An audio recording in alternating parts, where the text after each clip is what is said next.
Hello and welcome. This is Silas here, and welcome to a decade in review.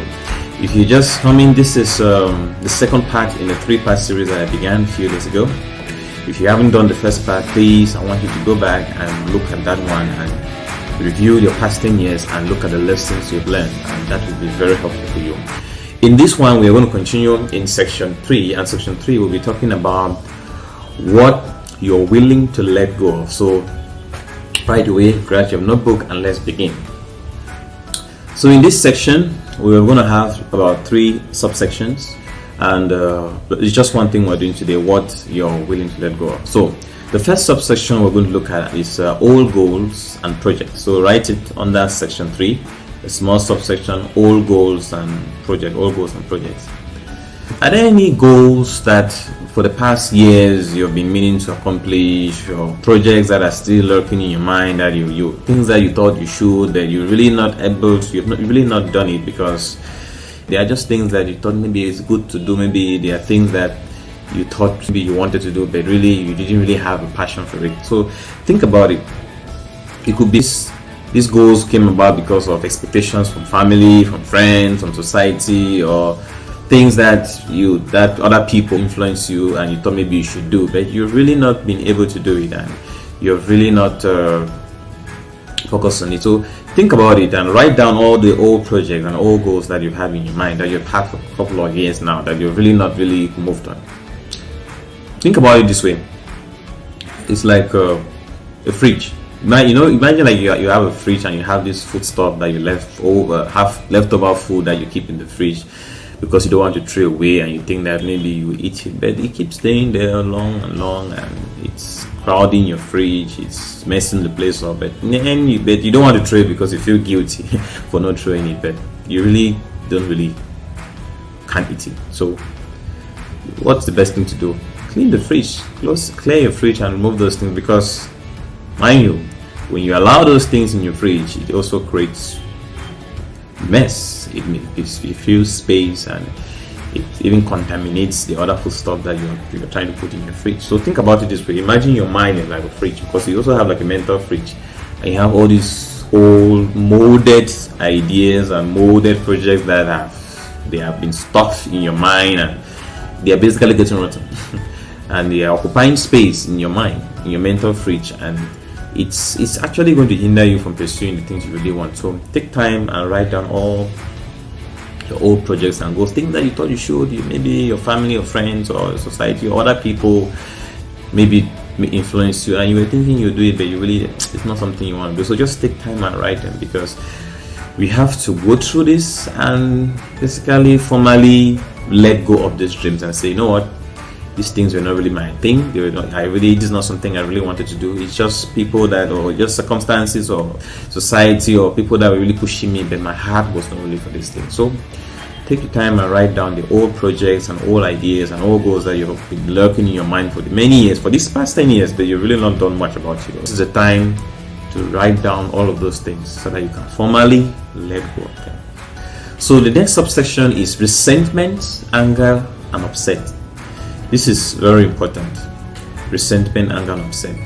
Are there any resentments that you have to let go of? Think about it. Are there any emotional baggage that you're carrying that it's time to let go of? Think about that, really. Or are there people you need to forgive, including yourself? Take time and write down things. Think about that, and write as many as you see. Naming and acknowledging the things you need to let go of is the first step of actually freeing yourself from it. You don't have to figure out how you're going to do it.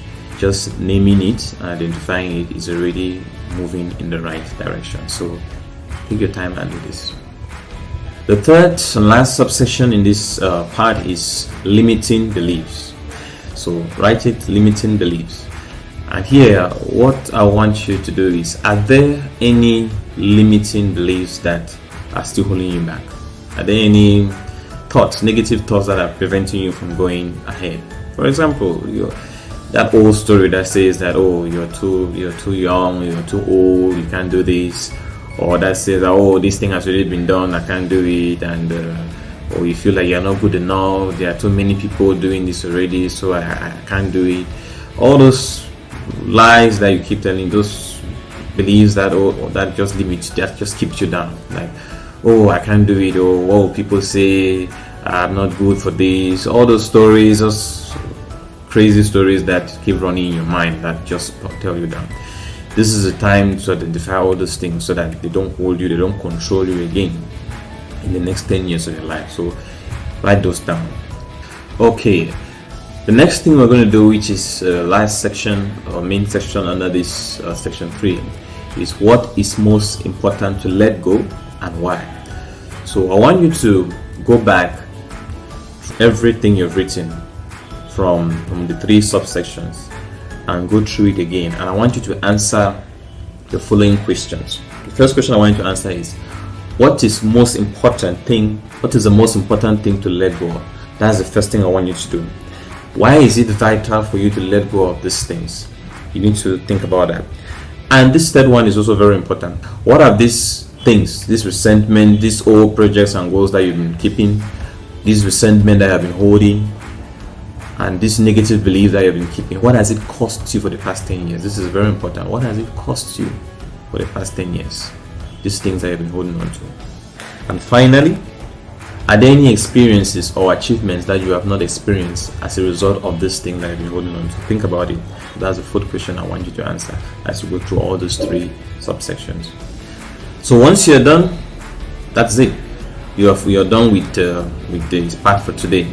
And please write as much as you want as far as those questions are concerned. As you do this, you're now ready for part 3 of this decade in review. There's one thing I want you to do, and when you're done, please share with me your top 3 things that you're letting go of in this past 10 years. You can share that with me in your comments, or you can send it to me. Just share with me the top 3 things that you're letting go of in this past, as you move on to the next 10 years of your life. And before you go, please don't forget to subscribe on the subscribe button, and also click the notification icon so you're notified when I send the next video. So remember, go for your dreams, because a dream fulfilled is a tree of life. See you in the next video.